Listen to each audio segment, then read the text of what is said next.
My name is Samantha Davidson Green, and I'm Executive Director here at JAM, Junction Arts and Media. And we are so excited to be the new home for WRIF. What makes WRIF special is its location and the people that are involved with it. I've been working with WRIF as a filmmaker. I premiered my first feature there in 2018 and loved the community I found at WRIF. For this little festival has always been run or put together by interesting filmmakers, film lovers, and attempted at different times to accomplish different things with the festival, but always with a very local voice and the voice of the people that are here. I don't know. I'm just, the films that we ended up with, I think, are such an interesting cross-section, because like a cross-section of local and global cinema, which I think is really, really cool.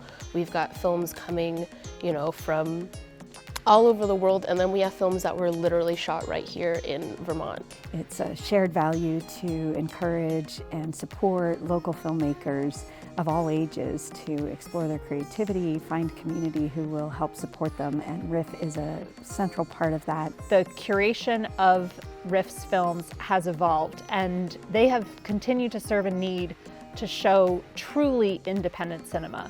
Films made by first-time filmmakers that may or may not have distribution, and people up here would never see unless they were able to come see it at WRIF. Our pre-opening night film is a film that we're not even allowed to talk about because it's embroiled in some legal battle over whether it is even allowed to exist commercially.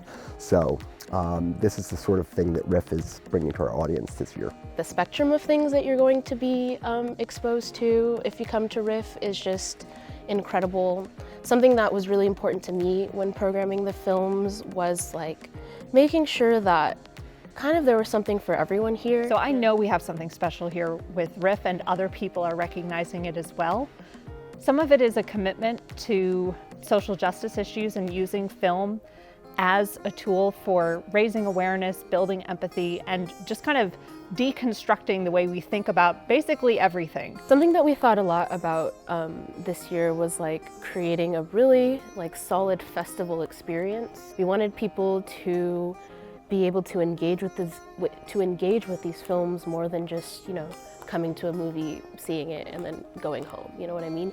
We really wanted people to feel like there's just this buzz and this bustle, and everyone in downtown White River is all here for this festival. One of the first times that I came to WRIF, I went to Tucker Box for dinner just before the film, and I remember just the sense of everyone who was there was going to see something at WRIF, and they were talking about the films that they had seen, that they were looking forward to seeing.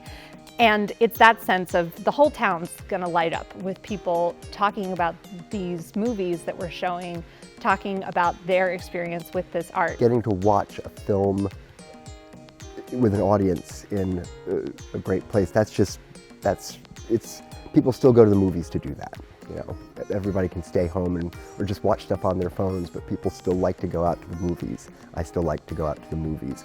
I like to go out to a movie event, like a film festival, more than anything.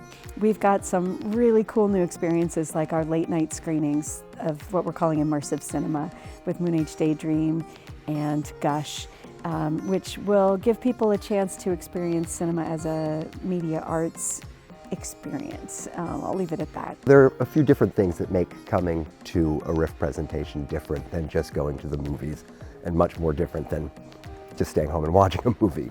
The first part is that we usually offer a filmmaker talk back or a panel of experts that are going to discuss the content or the subject of the film, and these can lead to extremely interesting and enlightening conversations. So these panels are going to be really helpful in the terms that these films really touch upon subjects that are worth to take apart and look in more detail. I think we are really wanting to push the envelope in our thinking about justice generally, but specifically I think this year's festival addresses racial justice and the structural barriers to achieving the multiracial democracy that we say we stand for. And I think that the conversation around Rewind Play and Sunday around Racist Trees will resound in really important ways. When you have movies like Rewind and Play that don't have a lot of guidance and explanation as a documentary, you know, the mechanisms, the tools the filmmaker used, the psychological intricacies that we're witnessing but don't have the words to explain. Panelists are really helping also put things into words that we might not have language for analyzing what we're witnessing. We want to create events that aid conversation and also bring in a little bit of fun. You know what? I just really want to have a good time at RIF. I think we've been through some really hard times, and we want to provoke some really hard conversations, and then we just really want to have a good time together too. It's like RIF's 18th birthday, which we think is like really cute. She's an adult, so this year we really wanted to bring the fun. We just like really want people to be able to celebrate celebrate movies, celebrate RIF, and do it like, you know, in community with each other. We want people to come for a movie and stay, you know, for a panel and then for a party and then come again the next day and have brunch with us. We're just upping the game, as we should for, you know, a little foray into being a grown-up film festival. A festival is only as successful as the team behind it is and the community that uplifts it. So I know RIF is very special in terms that people are interested in its success and the happiness that it brings to the community. So we really want to thank our sponsors this year. We are so grateful for the support, for the uplift of the festival, for getting the word out, and for the financial support. We're pretty proud to be in this community. It feels good. This festival, having so many new people involved in programming and planning and coordinating, it's shifting the content and the tone and the kind of programs and events, and it's just inviting a lot of new people into the festival. Just on a personal note, I am so happy with your all involvement in this. I mean, it really, this is the thing that I'm excited about for RIF, and you know, who knows how it's going to go, but I think everything is lined up for this to be like the best festival ever. So It's gonna be a great time. Yeah, I think that's what I wanted to say.